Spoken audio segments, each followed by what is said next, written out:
Love. This is another episode. Episode's a bad word. This is another version of the Sponsors Spotlight, right? And from the first one with Steve Hoover, DuckWater Boats, the world's largest duck boat, I had people, because I get off of these little tangents and I need you to be more forceful and reel me back in. Sincerely. All right. Okay. Well, but I had actually 3 people reached out and said they loved hearing about it, but they wanted to know what did I specifically like about the world's largest duck boat. Thanks for the feedback. Yeah, yes, thank you guys. Thank you very much. And/or DuckWater boats. So just real quick, I'm not going to get in depth. If you want to go back, you can find someplace before the newly revamped Pitboss podcast. Excuse me, that might have sounded bad, I don't know. But you can go back and find kind of my duck boat history, where way back in the day, a 17-foot TDB, a C-Class 70-foot TDB. Excuse me, the truck's loud. I will slow down. Way back in the day, a 17-foot C-Class TDB, the duck boat. That was the first duck boat. The second duck boat was a 21-foot Banks boat. The next duck boat in line was a 25-foot Banks boat. And now currently, love, we are in the 32-foot Ocean, DuckWater Oceans boat. DuckWater Oceans? I think I'm getting confused with that movie, Oceans. Let me try it again. The DuckWater Ocean 32. Okay. Is that good? Sounds okay. Good. So what do I like about it? Basically, I see... No, I did not see. It is. I am a service, right? And I want to try to offer the best service that I can, for many different reasons. But first of all, I'm old and been doing it for a long time. Yeah, and right? You kind of have figured out what works and what doesn't. 100%. And I always say with everything that I do and we do, and maybe I don't actually accomplish it, but I want to stay ahead of the curve. Yes. And I believe that Steve, we're in hall number 2, Rod Merritt in East, I'm going to butcher that name too, because I'm dyslexic. East, Machis. Basically Route 1 right on the northern coast of Maine, northeast coast of Maine. Actually, if you want it from Bangor, drive dead east and head a little bit north. East, Machis, I don't know. But anyway, that's where Rod Merritt's from. And that's I want to actually Rob was very kind. Let me go up and look at the world's largest duck boat way back in the day. It was April, as I recall. He didn't get to go. Nope. No. But I'm sorry, I'll get back on topic. What did I like about it is that it just helps me offer a better service. The seats that I have in the boat are big. I can really only take 4 of those seats in the 25-foot boat. In the Ocean 32, I have 6 seats. It's not inspected. The fuel tank gas is underneath the floor. If we had diesel outboards on it, we could get the thing inspected, but because the gas tanks are underneath the floor, we cannot officially get it inspected by the Coast Guard. So therefore, even though I have a master captain's license, we can only use my quote 6-pack or a 6-person uninspected vessel license. So that's what we do. But there's a ton of room in that boat. Ton of room. We've been talking about the duck blind bistro. I need to figure out a better stove system in the boat this year so I can have more burners, but there's plenty of room to do that. I need to get in there and do that. But again, I'm going off on a ramble and a tangent. But what do I like about the boat? The boat is big, it's seaworthy, and it is very durable. I don't know if Steve still uses the tagline, punishes docks and rocks. But that's the TV show that we filmed with Randy Drago, the Codfather. Randy was in a 23 or 25 Ocean. But basically it would be like us right in Ocean City here. We hunted off the jetties one day and Randy just ran that boat right up into the stones, left it in gear, jammed it up in there. We all climbed out. Like I would never do it with a fiberglass duck boat. Never. So, and I'm not trying... I've been in a fiberglass duck boat for many, many, many, many years.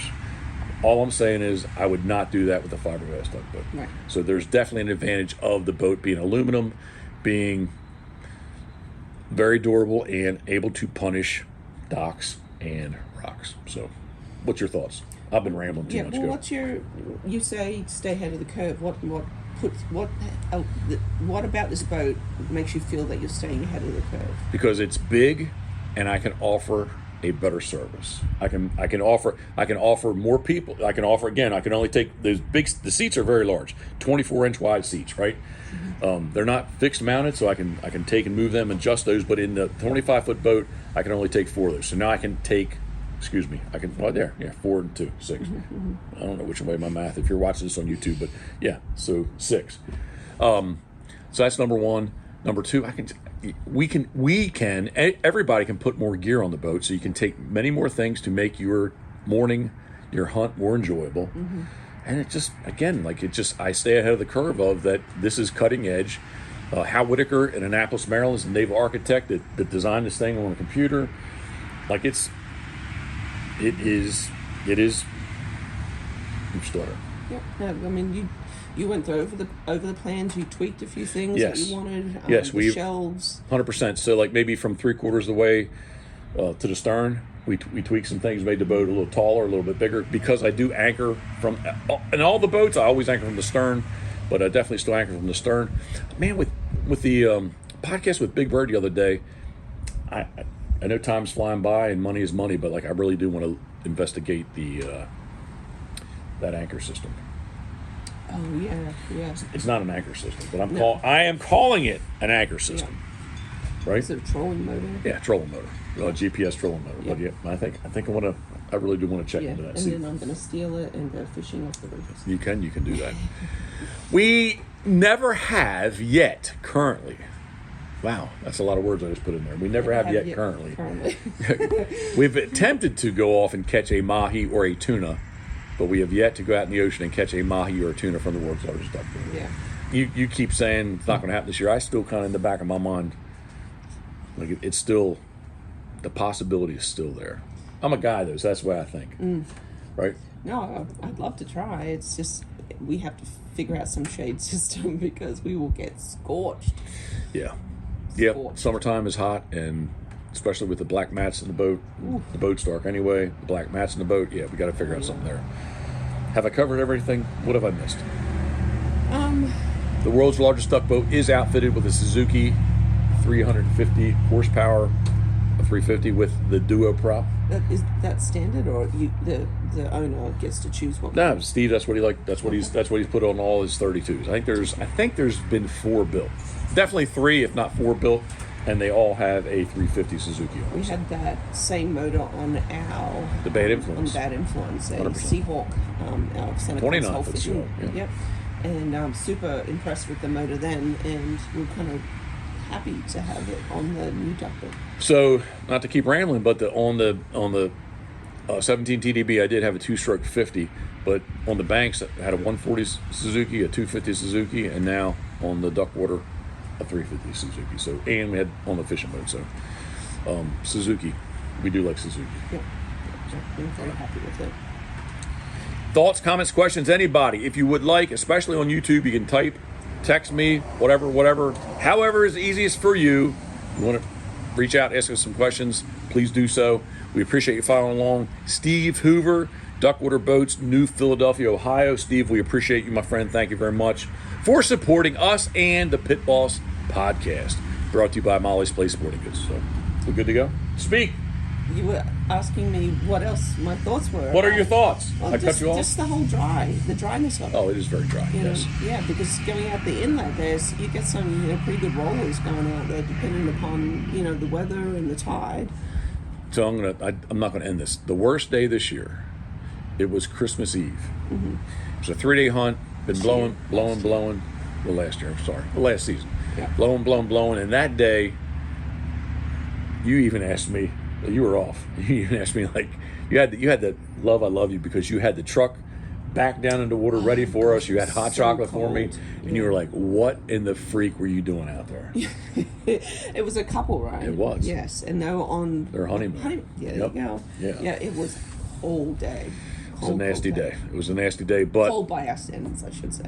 8 degrees. It was cold. Yeah, I mean that's I don't want to. People from Alaska be like, that's like a summer day up here. I think 8 degrees. I think anywhere you're at, single digits Fahrenheit is cold. Okay. I still was in shorts and flip flops though in the morning. I was. Does not like to be hot. Let me tell you. All right, love. Thank you. I appreciate you tolerating me. I love you. I love you too, and I appreciate you. Thank you. Yeah, this is do. fun. Steve Hoover, once again, DuckWater Boats, New Philadelphia, Ohio. We appreciate you supporting us. Thank you very much. Sponsoring the Pitboss podcast, brought to you by Mileage Place Sporting Goods. All good companies, all good friends. Again, if anybody's got any questions, thoughts, comments, please reach out to us. And as always, thinking of you, we are. Boom. DuckWater. DuckWater Boats. Sexy Salute. boat.